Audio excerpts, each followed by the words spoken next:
And as the promise is, we start on time. My name is Atul Khosla. I'm the founder and pro-vice chancellor of Shulin University in Kasali Hills, Himachal Pradesh. As a quick introduction, I'm a BTech from IIT Kanpur, an MBA, and then spent 20 years in the industry in different parts of the world, working with consulting firms such as McKinsey and Company. And 2013, I came full time into teaching. So I now teach full time, and I'm very proud of it. Like you, I'm a teacher, and I call myself a teacher rather than a university professor or manager, and the words I hate. So teacher is the right word. We have with us Mr. Vivek Atre. Vivek is a very dear friend, visiting faculty at Shulini, also an ex-IS officer, but more importantly, an amazing person, a TEDx speaker, and I would say a fascinating person to get to know. So Vivek is going to take us through the whole aspect of public speaking. And if you allow me, Vivek, I'll also jut in every now and then to support you and answer the questions of all our faculty members and the teachers who are here. So please don't hesitate to ask questions. So before we start, we'll request Vijaya ma'am to just give a small introduction, say hello to our teachers, and we'll then go live. Yeah, a very good afternoon, sir. First of all, I welcome Mr. Vivek Atre and a warm welcome to Mr. Atul sir also. And there are my teachers from Sacred Heart School, Moga, and Sacred Heart International School, Marthandam, Tamil Nadu. So both of our school teachers are joining you, sir. And I welcome all my teachers on board, and I hope you make the best of the session. And rest, I hand it over to Mr. Vivek. Thank you, sir. Vivek, it's over to you. Thank you. Thank you very much, Atul Khosla. It's always a pleasure to be on webinars with you or speaking with you. And we think alike in so many ways. It's great to have these sessions. And yes, please butt in with your suggestions on public speaking skills, because you yourself have so much experience of and a very fascinating story of how you grew from someone who could not speak very confidently to someone who speaks so confidently now. All of us go through that phase. Vijaya ma'am, thank you for agreeing to have this session. And it's a great topic that you have chosen on public speaking skills. Speaking with poise and confidence is very important for all of us. I believe we have 113 or so people already listening to us on Zoom. So it's more on YouTube. So it is fascinating to have you sitting in Moga. Atul is in Shulini, Solan. I am in Panchkula, and you also mentioned another school, which is probably in Tamil Nadu, or that's what I heard. So it's great to have two schools and university, Shulini University, organizing this together. It's a celebration in a way of humankind and what we can do, what we can achieve together. And it is something that is amazing how humankind can adapt to times which are not very conducive. Excuse me. So times which are not very conducive, they can be difficult at times, but human beings adapt, and that is what life is about. Difficulties come and go, and we progress, we move forward. So this topic of public speaking skills, I will show you a couple of slides at the end. But before that, I'll just like to say that unfortunately, apart from the fear of death, the second biggest fear of a human being overall of mankind is public speaking on stage. And that is a study carried out by many organizations and universities. People are just terrified of speaking in public. However, teachers are used to speaking in public, because even if you take little children as the public, they are addressing an audience every day. Every day they are teaching students, talking to them, 40 of them, 50 of them, 30 of them, whatever the number is. And you are making your presence felt as a public speaker. However, there are certain things which I have learned along the way, and Atul has learned along the way. We'd like to share with you some tips, some nuggets, some golden maybe ideas that will make you a better public speaker. I have come across amazing speakers in all the schools I've traveled to across this North India and other places. principals, teachers, they speak very well already. One of the things I'd like to just mention is that whenever we speak in public, we cannot afford to copy someone else. We have to be ourselves. That is the first thing. So when you're delivering a speech, especially, you have to be yourself. You cannot try to put on an act. You cannot try to change your demeanor, your way of speaking, your style, your content. Also, content, of course, you can prepare, but your delivery style really has to be as per your own style. Of course, you can speak a little louder, you can speak with a little more emphasis, you can speak with intonation, you can go up and down with your tone, you can emphasize certain sentences, but generally you will be speaking as you normally speak. So, what is the meaning of that? Many of you have heard of the serial, the show, the TV show Friends. Now, Friends, the most popular show of all time, had these five friends getting together every day at Central Perk, which is their cafe or their outlet where they go in the evening and they exchange information of what they did. And it's always hilarious, funny. But you see how they speak over there. They're not bothered about an audience, they are speaking to their friends. Often, when people start out in their careers, they think that they have to become something else when they speak, and they speak differently in the company of their friends and differently when they go into a group. If you look at someone who speaks regularly, someone, let's say on television, and television announcer, he has a certain formal way about him. Especially a Doordarshan announcer will have that. Most of the private channels have a lot of shouting going on and lots of other things happening. So they are not really the right example. But someone who speaks regularly on TV will put on a formal kind of intonation and demeanor. However, he will be speaking in a normal way. If you look at the difference between putting on an act and speaking in a normal way, I, in this lecture, will try to speak in a normal way that I would have spoken to only two of you sitting across my table here. Had two of you come to my office or room for advice on public speaking, I would have spoken in the same way. So it is different, yes, but it is the same in many ways. The second thing I'd like to mention is we have to be prepared with our content. It is no point going there and looking through your notes when you are in the middle of a class, middle of a session, middle of a speech, middle of a lecture. There is no way that you can keep searching through your notes.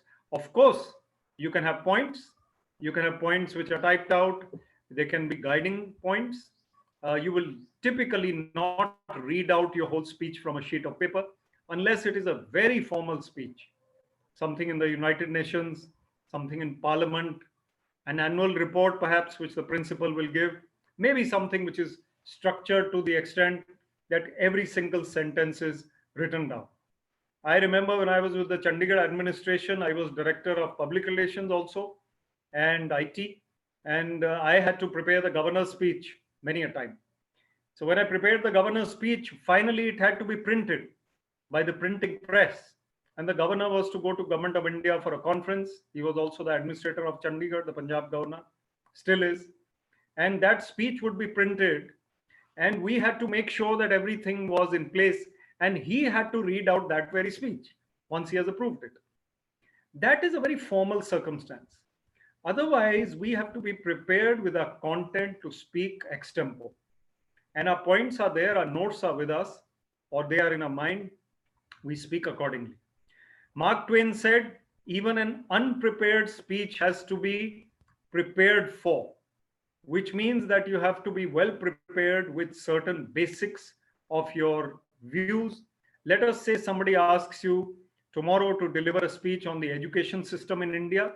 I'm sure you can do it without any problem by just referring to your ideas which are within you. So you will go within and find out what you really think about things like that, and you will go and speak. So these are the things that remain important.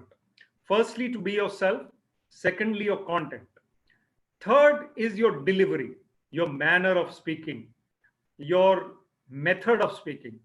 your delivery has to have certain features. The first is confidence. And that confidence is not only in the delivery, it is in your persona, in the way you are. Your content is already, you are being yourself, but you are nervous. If you are nervous, then obviously it will impact your speech. And it is okay to be a little nervous, especially when you're speaking before a large audience. You can be nervous, you can be little butterflies in the stomach. That is a good sign to some extent. When you go there and you start speaking, within a minute it has to vanish because you are into the act of speaking now. Before that you were nervous because you were waiting. Now you are speaking. There is no point in focusing on your nervousness. Gradually it will go. Confidence will come from having practiced also. If you have practiced your speech, if it is an important speech, please practice it at least once or twice in front of your friends or colleagues. That will help you to go there with poise. And confidence also comes from knowing that what you are saying, you know more about it than the people who are present. Unless they are university professors and you are appearing for some kind of viva or something, you typically know more about your topic than the audience knows. Your content has been prepared specifically for that topic, whereas those people have come as an audience.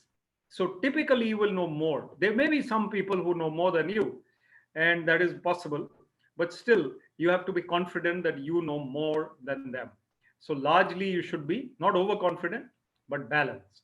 This is very, very important.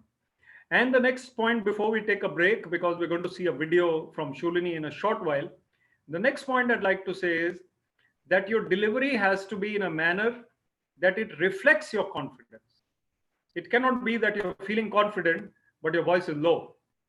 So you cannot be speaking in such a low voice, such a soft voice, that your confidence is not being converted to your speech delivery. And those people who are listening to you, they have to feel the impact of your voice. Because the speech is, of course, about your appearance. There is so much to be said about body language. We'll come to that. But what your voice is conveying is really important. And in a large audience, unless there are TV screens over there, only the first 4 or 5 rows can actually see you properly. The rest of them are just aware that somebody standing is speaking in a hall, and there your voice and the impact of your voice is what really matters. So it is very, very important to focus on these points that I've given you. Before we come to some final points and nuances, I'll just recap these points. Firstly, be yourself. Very important to be yourself. Secondly, prepare your content and be prepared very well with that content. Thirdly, be confident. Have that confidence and poise that when you're going there, you are going there well prepared. And fourthly, your delivery has to be according to your requirement, according to the confidence that you possess, according to the impact that it should have. That delivery should be able to make people really excited if that is the requirement, really inspired if that is the requirement, or well informed if that is the requirement. So, especially in the case of students, when you're addressing students, some amount of inspiration and goosebumps should be generated in those students. So, I think we can pause here for a video that Atul Khosla will show you on a very, very talented girl from Shulini University and how she has transformed herself. Over to you. Thank you, Vivek. Truly appreciate. I would like to introduce you to, and I'll take a video on this in a second, student of ours. She's a PhD student. Her name is Aman, comes from a relatively lesser privileged family, was a troubled child in her bachelor's and master's, didn't do very well, and some transformation happened to her in her PhD. She's worked on something absolutely fascinating, and the topic of that is water. And we'll see that in a minute why it's so exciting. The reason why it makes so much sense to show this video today in the topic of public speaking is because Aman was actually a very shy girl. She could not come in front of an audience. After her spectacular work, we actually worked on Aman And we trained her to be a good speaker. She's presented her work now across the world. She's won something called the World Water Fellow, which is a UN sponsored fellowship. More than 100,000 researchers apply for this every year, and only one student gets this award. So Aman won this globally, and she spent 2 months in Geneva as part of the award, and then went on to win the very prestigious Tata Trust Lockheed Corporation award of 25 lakh rupees. From someone who was very meek to someone who could win these awards is a spectacular achievement. And I think it came from two, three reasons. It came from her dedication, of course. It came from the confidence and the work that she had done. And finally, it came from the practice. And we all say practice makes a person perfect, from which she had done. So before I talk more about Aman, let me bring this video up to you, all of you. Give me half a second. And here it is.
So the reason we showed this video was the story of Aman and the story of water. And here is a student who was not someone that you would think will go out to win big laurels and did. And I think that's the power of great public speaking. If Aman had not picked it up, Vivek, there's no way she would have gone and won those awards, because unfortunately, apart from the work we do, it's also the way we speak, which is very, very important. So before Vivek gets into his so wonderful presentation, there are three questions I'm going to pose at all of you, or four questions actually. And these are very important questions for public speaking. The first is, what do I do with my eyes? Second, what do I do with my hands? I so wish I didn't have those hands. Some people put them in their pockets when they speak. Third thing is, how do I stand still? What do I do with my feet? And finally, I think this question comes up again and again to me when I speak about public speaking is, do I use a podium or not? So I'm going to answer the last question first. Should I use a podium? I will encourage you not to use a podium. A podium is like Karan's kavach. It's like protecting you. And great speakers you'll see will never use the podium. They would like to be in front of the audience, not with that kavach or not with that armor, which is called the podium. So that's my advice on the podium. And I'll answer the other three questions as you go along. But over to you, Vivek. Thank you, Atul. I think those tips are very relevant and beautiful because they give us an idea on how we should speak with the nuances. So let's come to a couple of stories related to this topic. Firstly, we had a foreign minister by the name of Mr. S.M. Krishna. He's from Karnataka, and he was from Karnataka, and we had Mr. Krishna going to speak at the United Nations. In fact, he was a very good foreign minister, external affairs minister, and he was very, very good as chief minister of Karnataka. A lot of development took place in his time. However, once he made an error in the United Nations committee in which he was speaking on foreign affairs, and he was to speak after the foreign minister of Peru. And the Peru foreign minister unfortunately left his papers on the podium, which Atul referred to. There was a podium and it's a formal event. So there was a space over there for him to keep his papers. And Mr. S.M. Krishna came to speak, and somehow he didn't find his own papers. He found the Peru foreign minister's papers. He started reading from that speech, and he actually read for 2 minutes or so. When he came to the words, in Peru, we have a population or whatever of this, then he realized that this is, something else. So then this was recorded, it was wherever it went off, then he found his own papers, made an apology. So what can happen on stage is that anything can go wrong. You are virtually in live action. When a cinema movie is being shot, the actors can take and retake and retake and retake. The director will shout cut until he gets it perfectly. But when you're on live TV, live on the stage, you don't have that opportunity. The audience is there, you are there, and the moment is there. It is for you to grab the moment and to say what you have to say effectively. So confident public speakers often also make errors, but they make amends. So it's not like you won't make a mistake. You may make a mistake of some kind. You thought that you were to talk about North India and you actually were to talk about South India. That may be a glaring example. But whatever it was, the mistake that you make, the moment you notice it, you rectify it by apologizing that I'm sorry, I was not to talk about this, or I made an error of judgment when I said this. I did not mean to say it that way. You have to recover. I often tell public speakers, some of them I mentor. There is a CEO who called me up. He says, sir, a young CEO, he says, sir, I have to give a speech tomorrow. It's my first big speech. What should I remember? I said, remember that whatever goes wrong, it's okay. It's not the end of the world. Supposing the glass of water falls on top of your clothes, supposing the power goes, supposing people start laughing if you forget something, you are still alive, you're still there, you're still in a position to speak. So take a calm, deep breath and go on with your speech. Recover well as possible. Don't get too nervous. Take a few deep breaths before the speech, during the speech, whenever you can. Which brings me into a few nuances of public speaking. Firstly, rehearse your anecdotes. That means if I had to talk about S.M. Krishna, I should have thought about S.M. Krishna before my session, which I did. So I should be ready with my anecdotes and my stories before the speech. Some of them may come to you impromptu at that very minute. That's fine. If they are relevant, please say them. If they are irrelevant, stop, don't say them. Secondly, related to this story and anecdote businesses, don't digress too much sideways. You are on the path to speaking on one topic. Don't move to the other direction too much with examples, with stories, with airy-fairy things which are not required. So come back to your point and be focused on that point. And even the anecdotes and stories, as I said, have to be related to what you're generally saying. If these anecdotes are related to the audience and to you personally, it is even better. Last time we were talking on this topic, I mentioned the greatest orator that I have heard, Dhananjay Hetarachi. And Dhananjay Hetarachi, is a very difficult name. He's a Sri Lankan American. We'll try and send you the link to his speech later. I mean, he connects with the audience in a manner that nobody I've seen before. In 7 minutes, he gives this brilliant speech. So if you talk about parents, if you talk about students, if you talk about government, if you talk about things which are common to all, it will be better because people will identify with that. If you talk about your time in Addis Ababa when you were 24 years old and you were an engineer and you made some corrections over there and made an impact, they are not really interested. They may be interested for a little while, but it is not connecting with them. So your anecdote and story also has to connect with the audience. So I'm giving a lot of secrets here today, and these secrets are very important.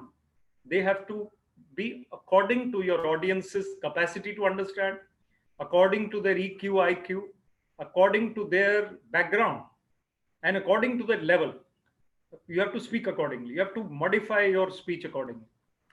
And then humor is an essential part of it. You have to smile, and people also have to smile. In some way, you have to make them smile with your contents from time to time. Cheerfulness has to be there, part of the proceedings, unless you're giving a very solemn speech. And you have to make cheerful remarks. Humorous anecdotes are also great. So maybe one before I close, I will tell you. So these things will help you to really, really try and balance your speech a lot. And let us learn from great orators like Barack Obama, Atal Bihari Vajpayee. If you learn from these two, Barack Obama and Atal Bihari Vajpayee, I'll give you these two examples. I mean, they could actually mesmerize the audience.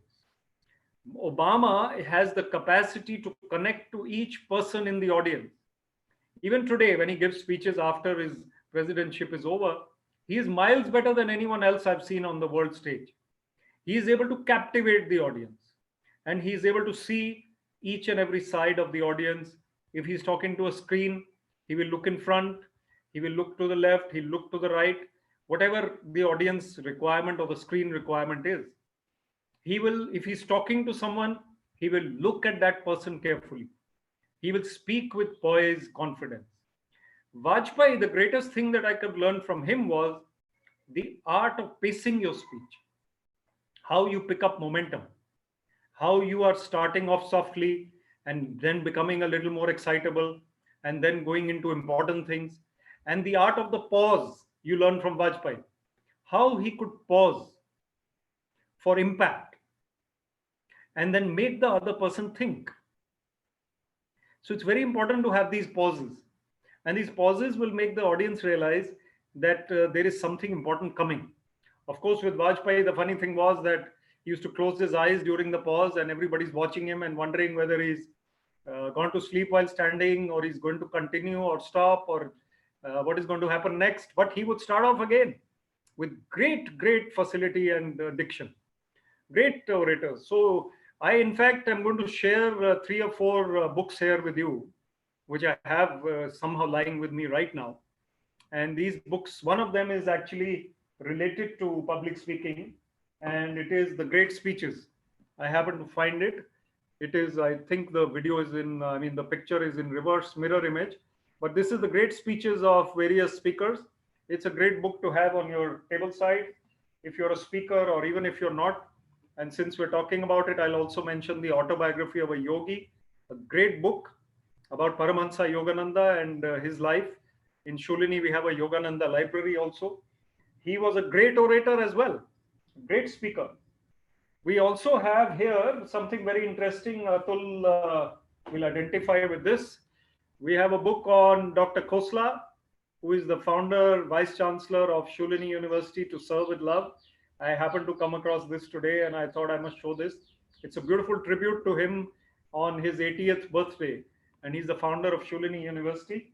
So these are books which you must read. And because I'm also an author, this is my book. It is called Finding Success Within. And here also I talk about public speaking and other life skills which are required to be successful in life. So these books are, I think teachers, they also need to read continuously. That means every year the target should be 5 books, 6 books, 10 books, 2 books, and keep on reading books which are not part of your syllabus. I know you don't have time. I know that at the end of this, we'll discuss this point, that how difficult our lives are and how much time is lost in various things. But we have to prioritize and find time to grow, to keep on growing, developing our personalities, It's very, very important.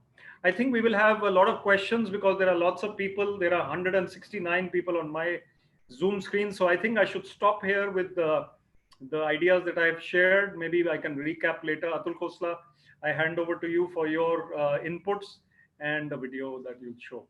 Thank you, Vivek. There's a saying that you never give the microphone to a professor.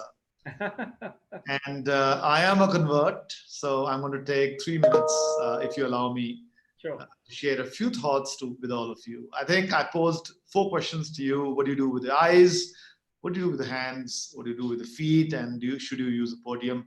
And I started by saying, great orators do not use the podium. Vivek spoke about Barack Obama and how he connected with the audience. It's important that we connect with the audience, and our eyes make us connect with the audience. So, small tip, look at the last person in the group, not in the first person. We tend to normally look in the first row and forget the last row. So, if you look at the last row and you move your head from left to right and right to left, sometimes coming to the center of the audience, people will feel that you're connected. Many times when people glance around, they might not be looking at individual people. So what I normally do is I identify 6 or 7 people in the audience whom I switch to from time to time as I'm speaking. And as a result, I make sure that I'm speaking to people across the audience. So that's what you do with the eyes. What do you do with the hands? It's so difficult. Some people cross them like this. Now, this is resistance. Never do that. Some people put them in their pockets. It can be extremely embarrassing. So what do? You can actually use your hands very effectively to pass a message. And I'll give an example over here. Let's assume you have to pass a message. I have 3 solutions for you. 1, 2, 3. You can actually use your hands by saying, I have 3 solutions for you. The first one, the second one, and the third one. So great public speakers will use their hands very effectively and not sort of use them as a sword to kill the audience, which the novice orators do. I'll take an anecdote, Vivek, of Bill Clinton, because you spoke about Obama, who had an amazing habit of using his finger when he was the governor of Arkansas. So he would point his finger all the time to his audience. Now, that's extremely threatening. Audiences don't love it. It's like shooting your audience with a pistol. So his advisors worked very hard on him, Vivek. They told him, please don't use your finger, put your hands at the back, put them wherever you want, but this is absolutely no. But they couldn't succeed. So you know what they did? They actually moved his finger inside and his thumb out. So suddenly, as a president, he was not giving speeches like this, but actually like this. And he, from something which was being attacking, he became absolutely fine in terms of the way. In fact, it sounded more powerful when he gave his speeches. By the way, Mr. Modi also points his finger if you look at him. Not a great thing to do. That's why he has got both fans and people who might not love him that much. What do you do with your feet? Third thing. Simple, please don't walk around too much unless you're Amitabh Bachchan, which at least I'm not. Try to stand at one place. How do you stand? It's so difficult. Your legs are trembling. I was given a small tip. Open up your legs to the size of your shoulders and stand on your toes. Try that after this and you'll see that you're stuck to the ground because that's the only way you can keep yourself in one place. Otherwise, you'll just move. Small tip, but can be very effective when you're giving a public speech. Before I sort of close, I'm going to also thank all of you as teachers because all of you are doing an amazing job to keep your classrooms lit, to keep the students lit. You are the Corona warriors. You are ensuring that there is learning happening every day. You are ensuring that padhai nahi rukegi kabhi bhi. And that's an amazing thing that you're doing. So your role is changing. Your role is moving from just being a teacher to now being an actor and a teacher because you're being recorded in the camera. Remember that parents are now watching you. Who knows, the neighborhood might be watching you, and who knows, you might be recorded. So I think the onus on you to become a better speaker becomes even more. So what can you do? 4 tricks over here. Please make sure you're dressed properly like you would in class when you're taking an online lecture. Please make sure you do it from a formal place, which is consistent and has got high connectivity. Please make sure you've got a backdrop that's consistent with the seriousness of the topic. And please make sure you start looking into the camera rather than looking into your notes when you're speaking. So 4 tips for you for online lectures. So before I close, I wanted to show you one small video which you will associate with, not showing the finger. And it's about how we as teachers want to influence the young world. What happened? I can see someone sharing something. Is that me? Is that you, Vivek, by mistake? No, I was going to later. I'll just get it off. Wait. Keep your mind, right? Thank you.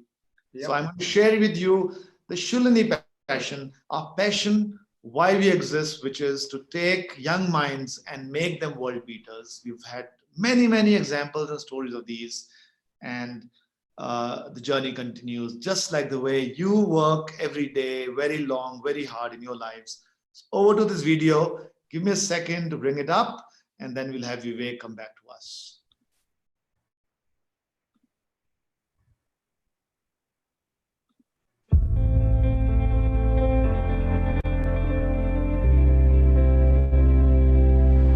Throughout history,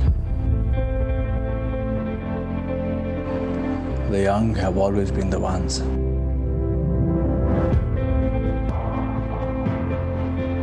to shape the future.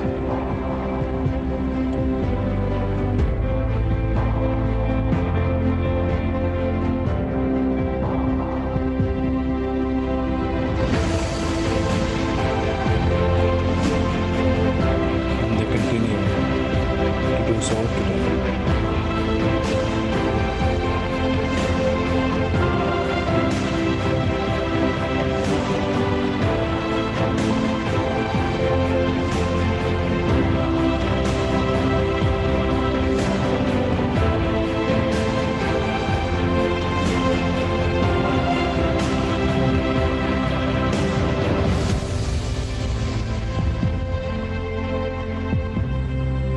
You are the country's biggest asset, a best bet to conquer the future. So what are you waiting for? Your time to dream is now. Dream of the research that can change the world. Dream of a high-flying corporate career. Dream of higher studies in the world's best universities. Dream of developing cutting-edge technology of the future. Dream of your own global startup. Shulin University, we empower you and enable you to chase your dreams and change the world.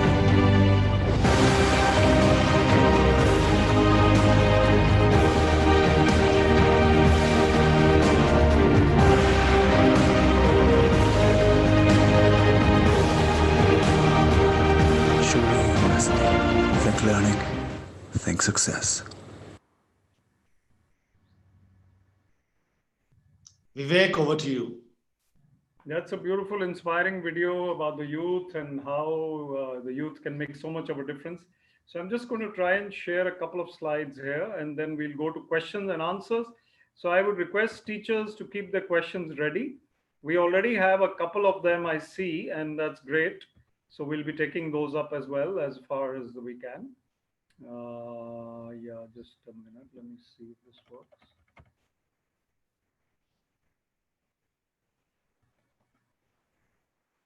Okay.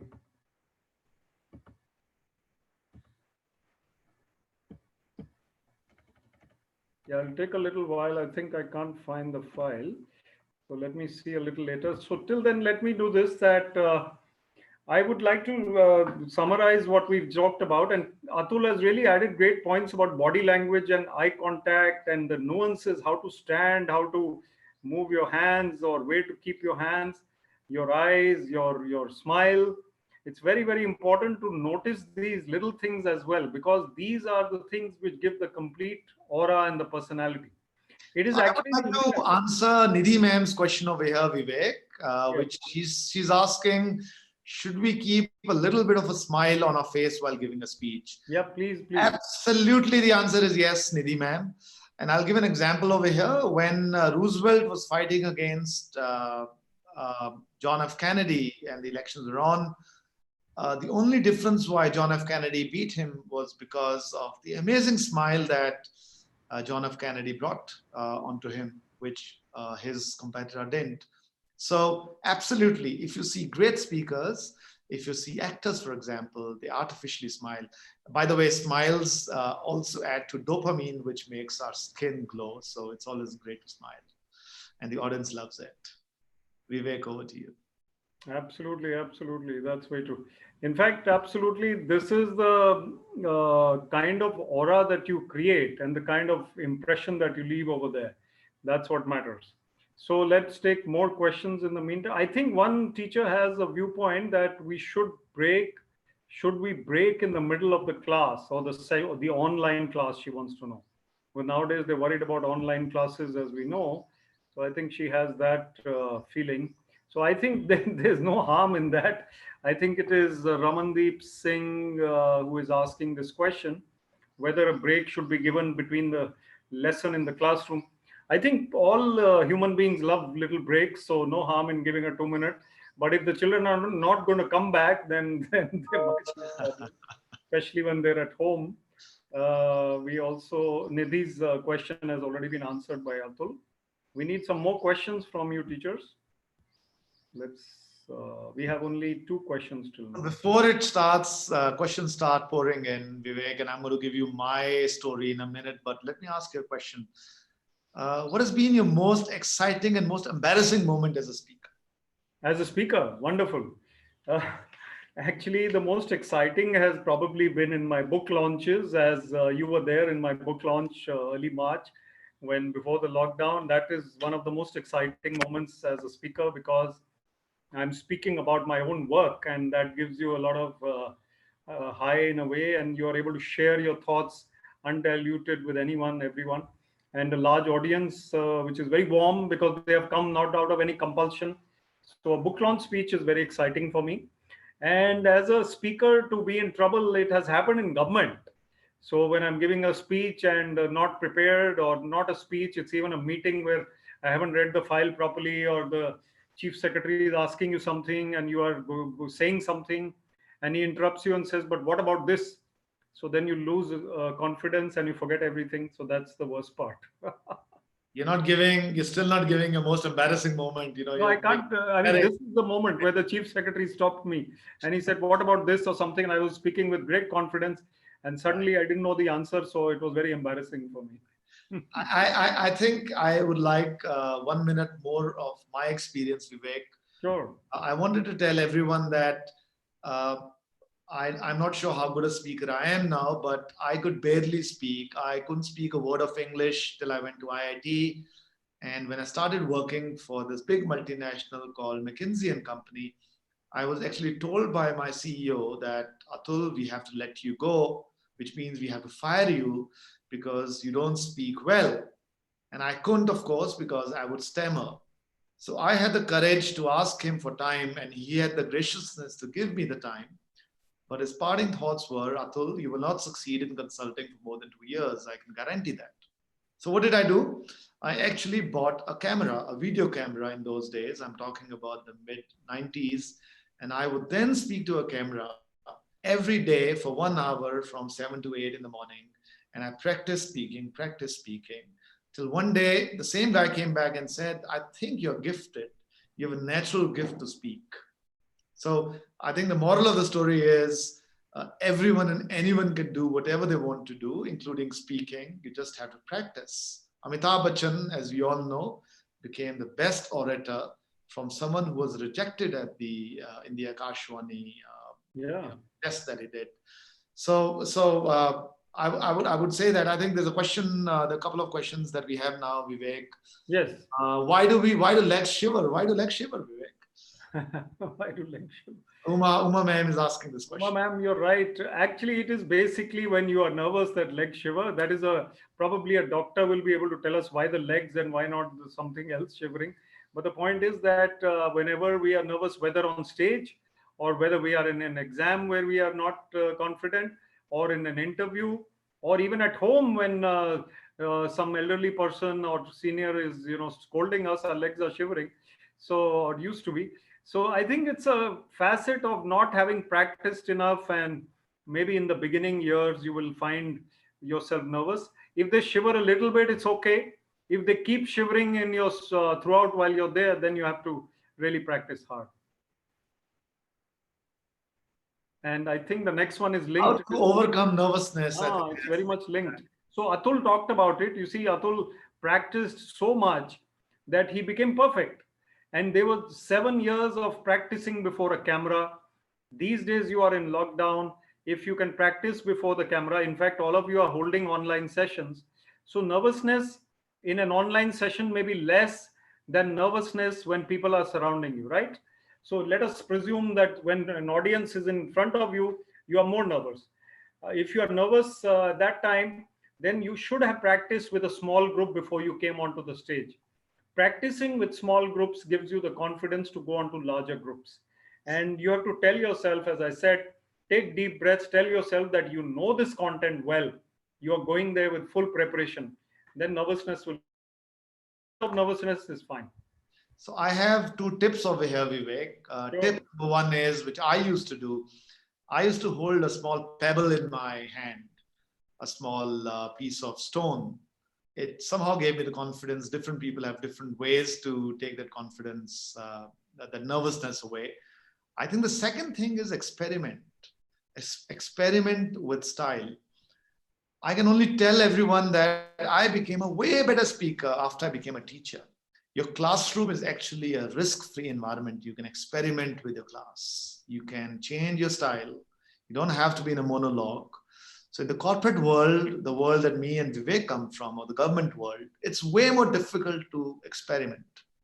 So experiment online, experiment in your classroom when the physical world starts, and you'll see that you'll figure out what your style is. Some people are great conversationalists. Arvind Kejriwal, as an example, he converses with his audience. Mr. Modi is extremely good as an orator. He doesn't converse, but he is speaking to his audience in a very magnificent way. So I think it's a style that you'll have to develop, which you think you're comfortable about, and I think you'll become a great speaker. Online studies, strategies for that. Any thoughts, Vivek? You've been doing a lot of webinars. Yeah, online study strategy. Basically, you have to make it a little more compact and precise. So you are holding the attention of people who are not there in front of you. It's more difficult. You have a small window. Perhaps they are looking at you on a very small screen. Your personality cannot really impress them at that time that much. So your strategies have to be to keep it peppy, keep it sharp, short little bits of inputs, make them interact, give them questions, ask them questions. They'll remain a little more interested if they know that sir will ask questions or ma'am will ask questions now. So make it interactive. So I like the last question by Babbar Bish. The question is, suppose if my plot is already spoken by somebody. You want to give the story of Einstein? Okay, I'll do that. I'm going to just run through a couple of more. One is confidence is the best tool for a speaker. Yes, it is the best tool, but you need to be prepared and confident. Anvi ma'am wants to ask, good evening, sir. I want to ask, when I face a camera confidently, can't face a camera confidently, build confidence. So speak to a camera on your phone without anyone there, and just record your videos on camera, see them later, and keep practicing a little more, and try not to use WhatsApp language on questions, because I'm not used to it, but you can try to type it a little more this thing, but I can understand your question. Build up your confidence by practice. I would request you, Anvi ma'am, there are these challenges that keep on coming up nowadays. There was a challenge to say Jai Hind. Why don't you do that? Why don't you practice putting a 2-minute Jai Hind message and sending it to your friends. Good On idea. That's a great way, for you to, just start opening up, and you'll start getting better every day. I can assure you on that. There are two similar questions on the audience, that the audience is with us. And in one case, he says the audience is howling or creating noise. How can we overcome? Moga, Punjab, deliberately if I am the last speaker. Okay, deliberately means especially if I am the last speaker. Okay. So basically, the audience has to be receptive to what you're saying. Otherwise, you have to have two of your colleagues standing there and scolding them to listen to you. When I go to a school and address young students, initially they're not interested. It is only because ma'am is there that they are interested. And ma'am is strict. Once I start speaking, after 5 or 10 minutes, I've told them some story, I made them laugh, then they are with me. So you have to create that impact and gradually win over the audience. And I've seen the toughest audience to talk to is standard 12 students. I find it very, very draining. And I've seen poetry helps, Sher Shari helps with them. They're the age where, they don't do hear anything serious, Vivek. So that's opening up way, or a story, like you rightly said. But it's so difficult. So whoever is a teacher over here, which is teaching 11th and 12th class students, hats off to you. Very, very difficult. And Jaya Rajamji is asking, is moving during the lecture a real problem? I move during the lecture. No, I don't think so. I think walking around is great. Moving in the sense that, I mean, if your movements are not distracting anybody, it's okay. If you're walking around in the class, rather, it's good to keep their attention. And moving otherwise while standing, if you're fidgeting too much, then that is probably not required too much. So balance body language. In fact, the next question is also on body language, probably from you. What is the kind of body language that matters? Atul, you want to take this? Basically, your body language has to be balanced and confident and calm. You have to give the aura of a person who is at peace with himself. Atul? I think the question around public speaking and classroom. I believe, Vivek, is that the classroom is not a place for public speaking, and there are different styles needed. While a public speaking arena or an auditorium is a little more formal, the classroom probably has to be more conversational. So in a classroom, yes, you should walk around. It's a little more difficult to walk around in a bigger audience. Some people do very well, so you need to be very confident for that. For example, Mr. Shiv Kheda, who's also Vivek's uncle, for example, an amazing speaker, he walks right into the audience. He actually doesn't even stand on the podium or the stage. But I think it all depends where you are in a revolution. That's the most evolved way to engage with the audience. The next best way is to stand on stage. What you can't do is to be fidgety, I would say. I think being fidgety is wrong. So that's the way I would call it. But develop your style, your own style. Yeah. You will get the feedback from the audience. And that's the amazing thing about audiences. You'll get to know whether you're doing a good job or not. There's a question on appearance, content versus appearance, which is more important. And I'd like to answer that, Vivek. I think both are important, G-Ma'am. And I give this example to my students. If you go to a shop to buy a Dove soap where the wrapper is torn, would you buy that piece of soap knowing that very well there's a brand new soap inside? The answer is no, even if you get a big discount. So content is the most important. But to make the first impression, appearance is important. Unless, of course, like I said, you are so magical and you're like Amitabh Bachchan. So once you reach that stage, once you become Atal Bihari Vajpayee, then appearance doesn't matter. But if you are Atul Khosla, then it matters. If I'd come with a banyan, you would have said, who's this guy? So I need to wear my shirt when I come to talk to you. And I think it is important. But for exceptional people who are geniuses, it's not. Right, absolutely. Just a couple more questions. I think one is that if the person has already said what I was going to say, because I'm the last speaker that came earlier, so basically that's hard luck. But you have to repeat it in a manner that is more interesting. Because he's already said it, you can add to it. and you can maybe come up with an anecdote or story which he has not come up with.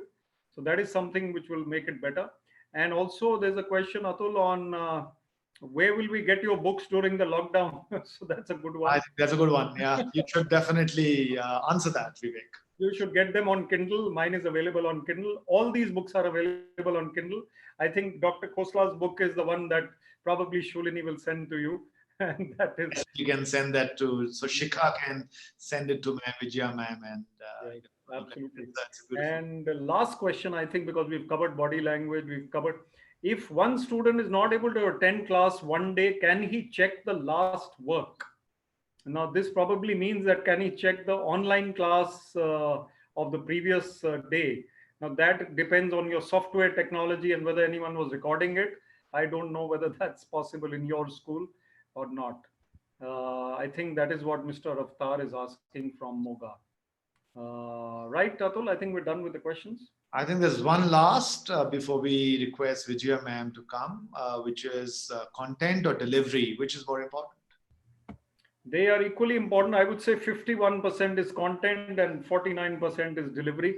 Because unless you have content, your delivery will only seem very smart and glamorous, but you're not saying anything meaningful.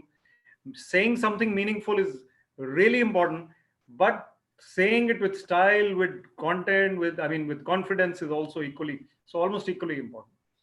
I have a different spin on this, Vivek. My belief is it's almost like an evolution. So if you're not a great speaker, then content becomes very, very important, because then you're without content, without delivery. But if you are a great orator, then many times you can skip content. Let's take the example of Mr. Modi, for example. He is so good that even if he gives generic statements, he overcomes that. Take the example again of John F. Kennedy. John F. Kennedy was not known for his content, but he was such a powerful speaker. He would smile all the time. He would connect with his audience, that his delivery overcame the content.